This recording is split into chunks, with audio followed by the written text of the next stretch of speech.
Welcome to episode number 151 of the Brave Widow Show. Are you waiting on God or are you just avoiding action? Today, I want to share with you something that's come up recently on a consult call that I did, and something that I hear frequently from widows, which is I just need to wait on God. Today, I'm going to break it all down on when we wait on God, when we take action, and how do we do that in even just the framework of meeting new people, of making friends, of building relationships, and all of the good things. Have you ever thought, I'm just waiting on God to bring the right people into my life, but months or years later, you're still alone? Having faith and trusting in God and waiting on His timing doesn't mean that we become passive. It doesn't mean that we sit still and we wait and we do nothing. So, the question that I want you to consider today is, are you waiting or are you hiding? Welcome to the Brave Widow Show, where we help widows find hope, heal their heart, and dream again for the future. I'm your host, Emily Tanner. After losing my husband of 20 years, I didn't know how I could ever experience true joy and excitement again for the future. I eventually learned how to create a life I love, and I've made it my mission to help other widows do the same. Join me in the Brave Widow membership community and get started today. Learn more at bravewidow.com. I was on a consult call recently in the last couple of weeks, and there's always a point on the consult where people go from full belief that coaching is right for them, the membership is right for them, but when it comes time to actually taking that next step forward, they freeze up. And for widows, I understand that this is especially true because it is an investment. My one-on-one 5K coaching program is a big investment for people in themselves. And I know that widows are already struggling with confidence, struggling with making big decisions, and struggling with just fear, fear from every side. We second guess our decisions, we doubt, we don't want to invest money in certain things. And so I get that it is a big decision. And what's amazing is the transformation that can happen just in making that decision. So, on the consult call, when I'm explaining to widows how we are going to move them forward, where they are now, what their struggles are, and what life can look like 6 months from now, many times people are super on board. They're ready to go. They feel like this works for them. And the moment they start to think about money, they really pump the brakes. And on a recent consult, what one of the potential clients said to me was, yeah, what I really need to do is I just need to pray more. I just need to wait more. And I just need to be hopeful that God's just going to bring the right people in my life. No, no, that is not what you need to do. Yes, you need to pray. Yes, you have to wait on God's timing. Yes, you want God to intervene for you. And also, you need to take steps forward. I had to realize, listen, I'm an introvert. I don't like big crowds. I don't like small talk. I am not someone who just loves going out and meeting new people. That's not my natural wheelhouse. I've come to appreciate those things more, but it's not just something I would want to do for fun, right? There's generally a purpose behind it. I live in Arkansas in a rural community, and I used to, until very recently, live out in the country on a private drive, 15 minutes outside of a small town of 9,000 people. Okay. And I used to sit at home just wishing and hoping and praying that God would just bring me friends, bring someone who cares about me into my life. Now, could God have done that? Sure. But is it also super realistic for me to think that I could be sitting on my couch every day, waiting for someone to roll up on my house, knock on the door, and be like, I'm here. I'm here to be your friend. That's not necessarily very likely. And once I came to grips, that is the reality of, okay, if I want to make friends, if I want to build new relationships and connections, I have to put in some work. Then I realized that, of course, God can do anything and he can work miracles. And also, we can decide to create a future that we want for ourselves. And we have a part of responsibility in doing that.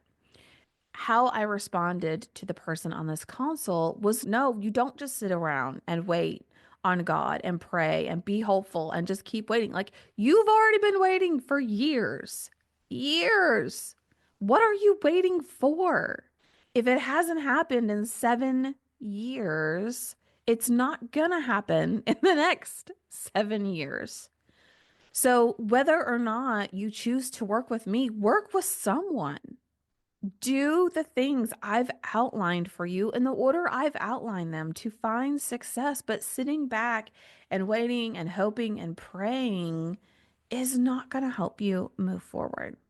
One of my favorite Bible verses is Proverbs 16:9, which says, a person's heart plans his way, but the Lord determines his steps. Okay. It doesn't say people don't come up with a plan. They pray to God and just wait. They wait for God to give them the plan. They wait for God to tell them to take the next step. No. This is a man's heart creates and devises his plan.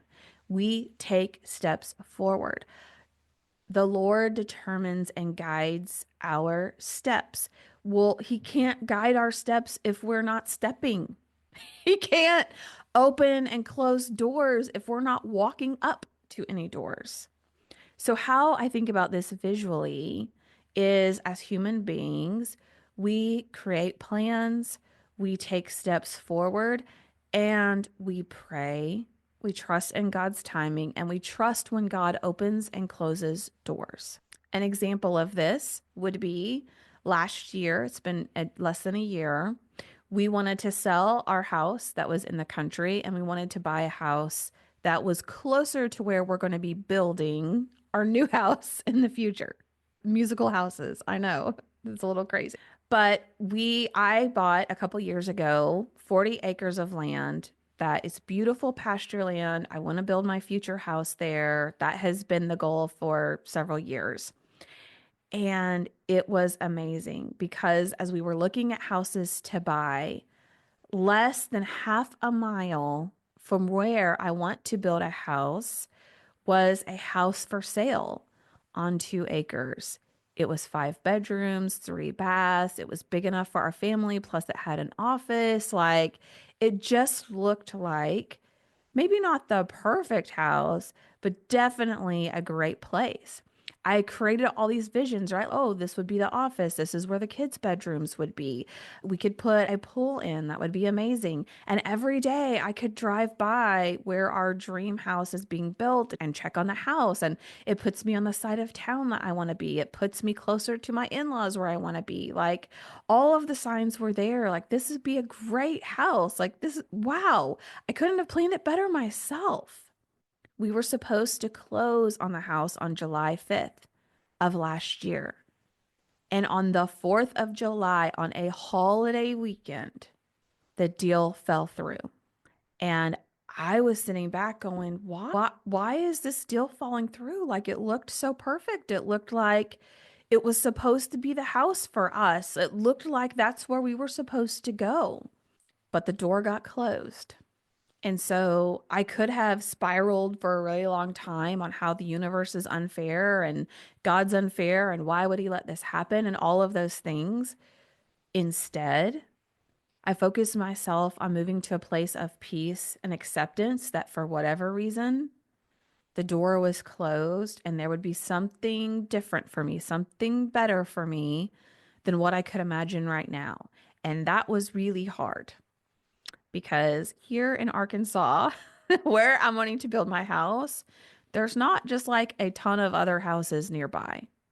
And so I was thinking, what would be more perfect than this house? Like, it's right down the street from where I'm building my future house. It's right where I want to be. It's big enough for our family. It has room to grow. Like, it would be so great. But there's a reason it didn't work out. And I didn't get frustrated that I had done all the work. I'd met with the title company. We had the realtors involved. We did all of these things. We took action. We took those steps. And for some reason, it didn't work out. But just a week or so later, we would be looking online on Zillow, as one does when looking for houses, and we would find a really wonderful house that we now live in. It was a great setup. It was downsizing from our old house to make life a little bit easier. It was in town. It's 5 minutes away from the kids' school. It's 5 minutes away from my office now, where if you're watching this on video, I'm here in my office.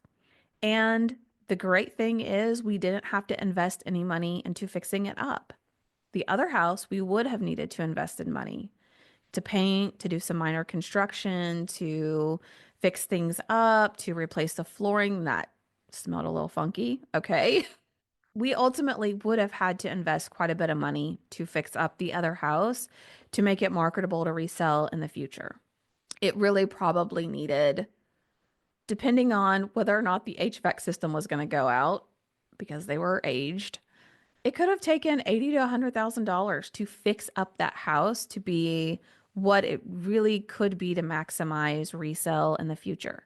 Whereas the other house we found was actually less expensive than the first house and has already been updated. So no more investing, no more work. Like, it was move-in ready and it will be marketable in the future.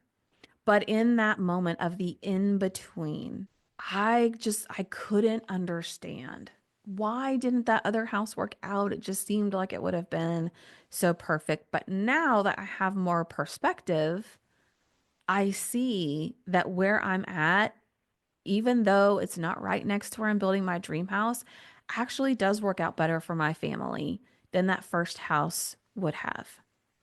So that's one example. I could give you so many of where we want to live in a state of having this combination of taking steps forward, of taking action, of praying for God's timing, praying for Him to open and close doors, praying for Him to bring things to fruition, but we're still taking action. We're not sitting back and just waiting on God to do all of the heavy lifting.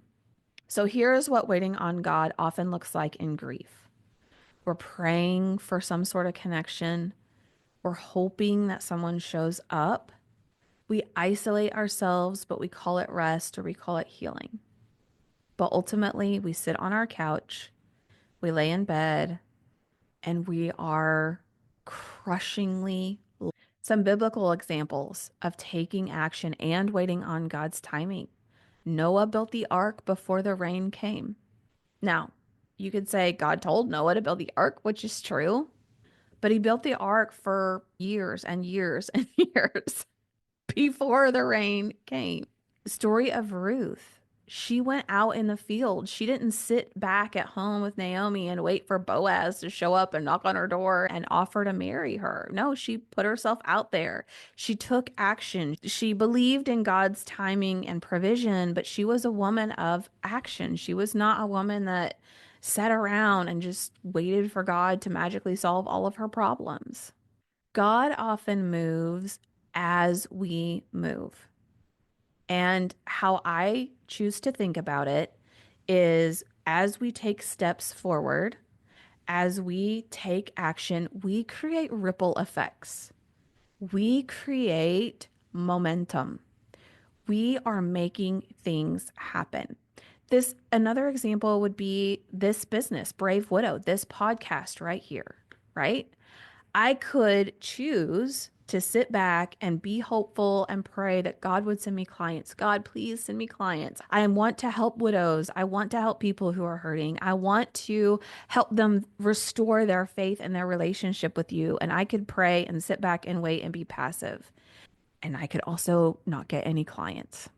Or I could pray and I could be faithful and I can be consistent when people don't show up to webinars, when my copy isn't good yet and it's not resonating with people and they're not compelled to join my offer, when I'm having a difficult time finding people, but I'm taking action, praying for God, believing in His timing, knowing that when I'm ready, He'll bring the right people to me. When people are ready, He will bring them into my path, and He has. And it has been amazing. So many people reach out. I found you on YouTube. I found you on TikTok. I found you on Instagram. And so if I had not put my videos on YouTube, put my videos on TikTok, put my videos and content on Instagram, then those people wouldn't be able to say, "This is how I found you." Could God still have brought me those people? Sure. I get plenty of client referrals and plenty of people that say, "Oh, yeah, so and so told me about you that I should reach out and connect with you."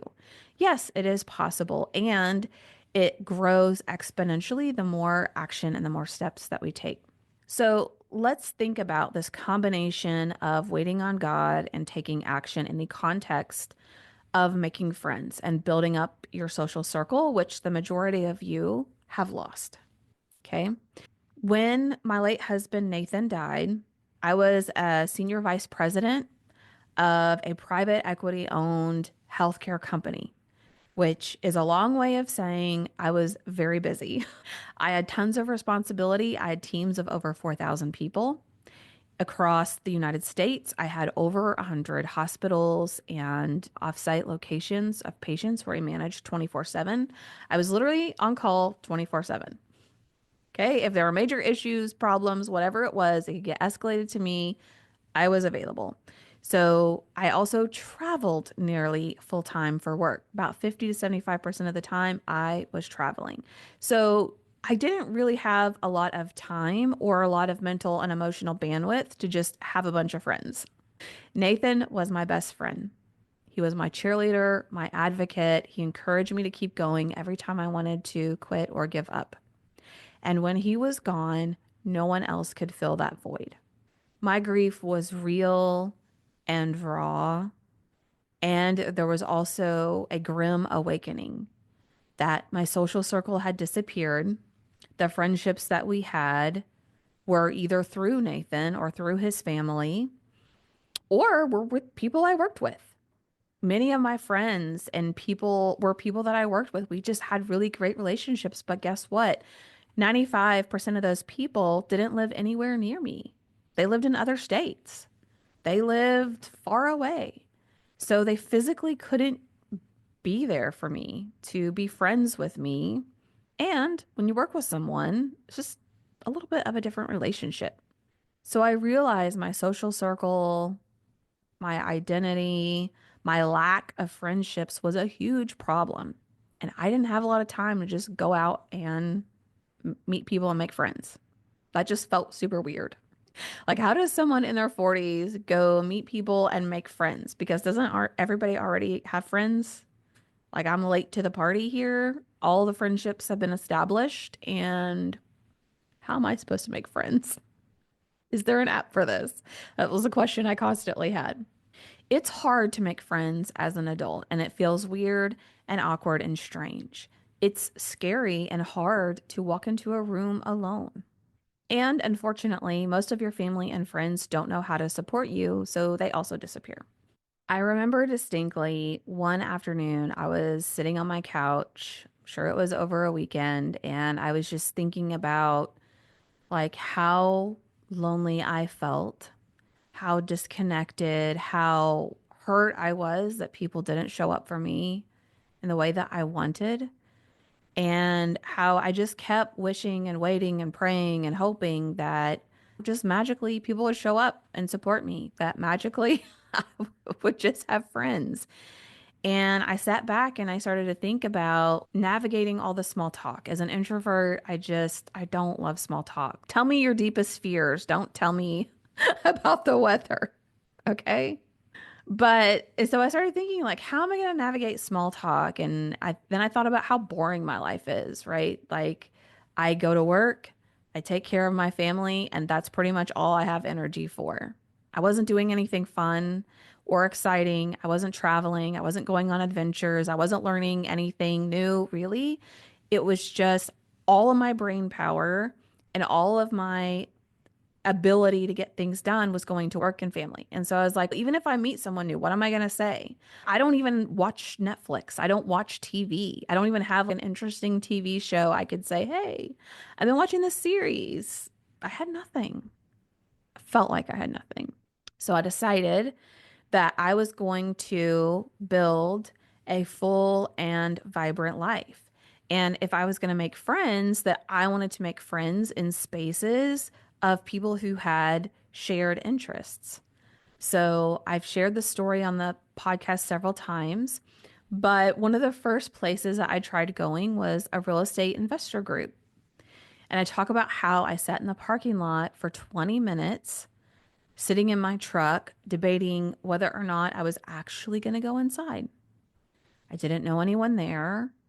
I was by myself. I already felt like I had the flashing sign over my head that was like, widow. Everybody, look, this person's alone. She's by herself. She's a widow. Ding, ding. Nobody probably noticed, but I noticed. And that was all that mattered. But I was terrified. I didn't know anyone in there. I wasn't a real estate investor, so I felt like a fraud going to this meeting. I felt, do I even deserve to be in the room with these people? I felt like a newbie.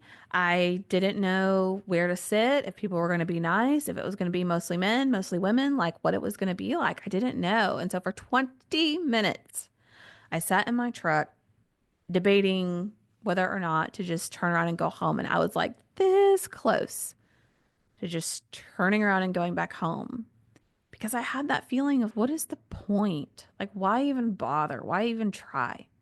But I walked into the room and I met people there that I am still friends with today, that I have used as mentors and have great relationships today, 2 years later. I also joined coaching programs. So I joined Dr. Betsy Guerra's Faith Based Coaching Academy, which was a life coaching certification program. And I expected it would be a program with other students, which it was. What I didn't expect was what an amazing, supportive group of women that would be. I've worked with women for many years, and it is not common that you find other women who are supportive, who want to see you win, who celebrate your success without being bitter and resentful, who share in your struggles, and who will be open and vulnerable on a Zoom call and cry and sob their eyes out and be frustrated and learn the process and try out their coaching skills and all of those things. Like it was the most life-changing experience I've ever gone through. And I've made friendships there that I still have. I met one of my coaches there. I credit her for Robert and I's relationship because when I felt like giving up or I felt, yeah, I don't know if this is going to work out, she coached the heck out of me and whipped me back into shape and helped me to open my eyes, right? But I was able to form friendships of people who care deeply about what I care about, which is helping other people, helping equip other people to have a beautiful life, a life that they can enjoy again, a life that they can contribute towards. But coaching is all about taking action. That's what I learned in that life coaching program is we are forward focused, we take action, and we pray and seek God's divine guidance. But I joined a grief certification program where I still have relationships with people in that space. And again, I now have friendships with people who deeply care about what I deeply care about, which is helping people navigate grief, helping them learn how in the world to function and survive and ultimately thrive while also honoring their grief and their sorrow and their sadness. So these are places that I went to meet people, to make friends, to share in shared interests and values and beliefs that have been so rewarding and fulfilling and amazing for me. But I wouldn't have met any of those people if I had just sat on my couch, if I had just laid in my bed and cried and felt lonely and felt sorry for myself, which trust me, I did plenty of that. But at some point, you got to get out of bed. at some point you have to take action and take steps forward. I think about this balance of taking action and taking steps forward and balancing it with God's timing and his ability to open and close doors. With when I say take action, we're not forcing something to happen. We're not forcing a square peg in a round hole, right? So, like when I meet people and I'm like, oh, I think I might want to be friends with this person, or even if I get excited, oh man, we could be like best friends. This person is like amazing. I take action by extending an offer. Okay, hey, would you like to go to lunch sometime? Hey, let's grab coffee. Hey, I would love to learn more about you. Do you like Mexican food? Let's go eat some Mexican, right? And if the person says no, I might ask again. But if they repeatedly say no, I'm going to stop asking and I'm going to take that as a sign of, okay, maybe they're not interested in building a friendship or maybe they just have different priorities right now. But I'm not forcing it to happen, right? Just like buying that house in the earlier part of the podcast that I shared with you, in my mind, that house was pretty close to perfect. Like we definitely could have made it work. It needed some fixing up, but I could have forced that deal to go through. I didn't have peace about it. And the reason it fell through was it needed work. It needed a new roof. It probably was going to need some HVAC systems to be replaced.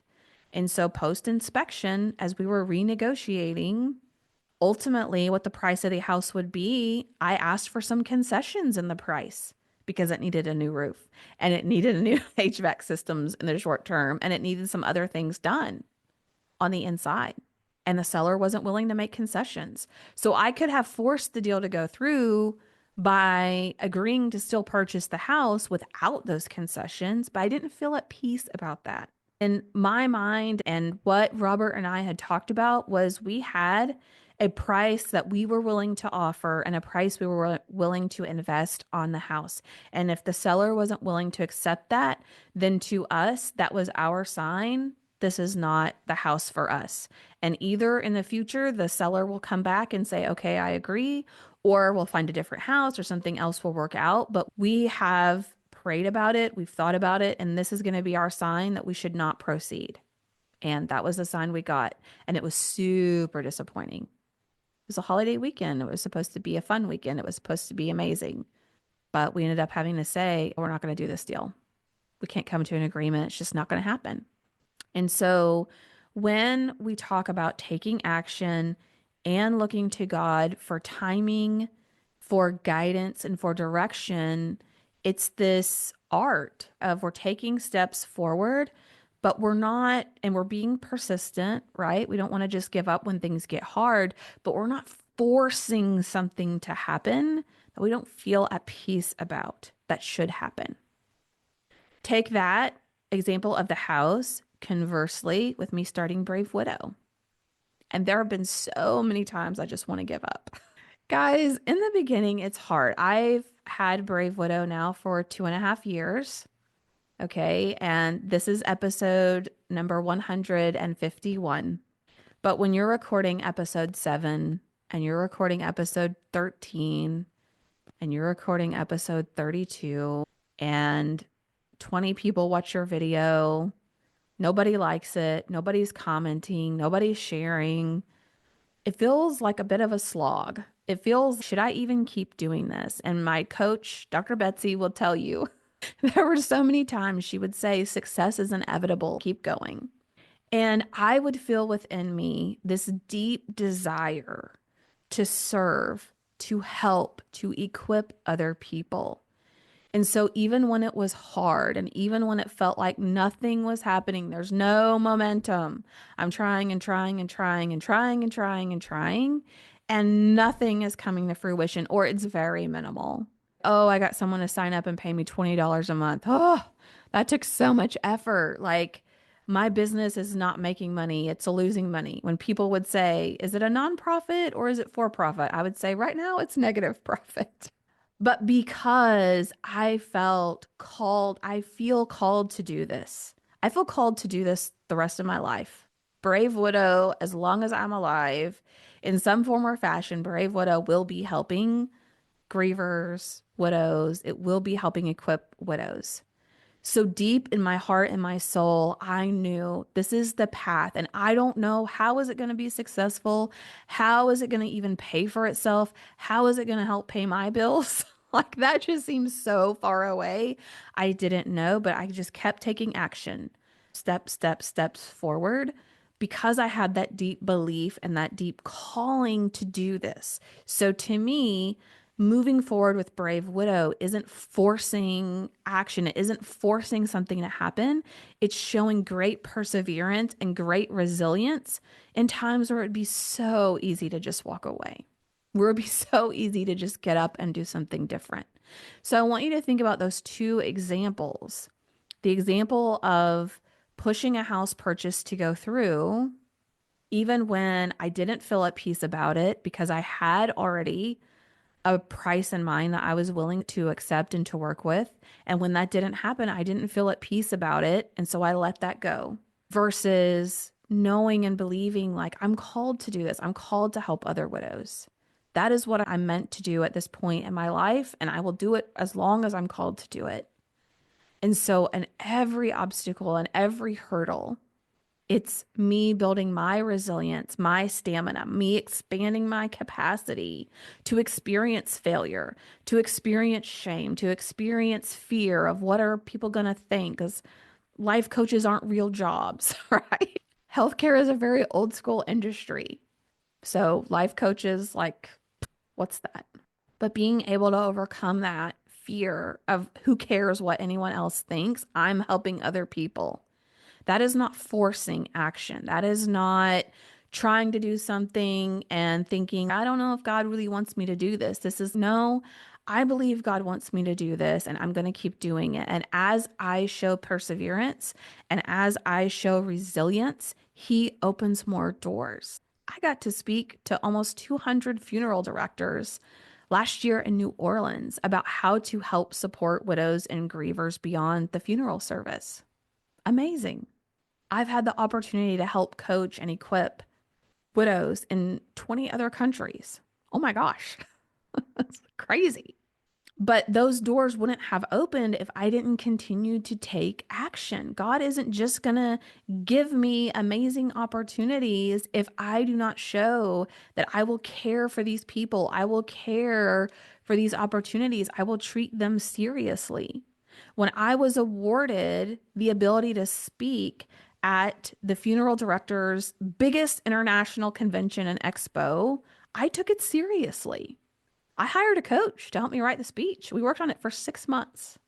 6 months of preparation for that. That is how seriously I was committed to that opportunity and how I showed that I was willing to step up into that opportunity. If I don't take action, if I don't do those things, if I would have just winged it or waited till the last minute to put my speech together, which I can be a procrastinator, which is why I hired a coach because I didn't want to wait till last minute, then why would God continue to give me more opportunities if I wasn't taking action and treating the opportunities I had seriously?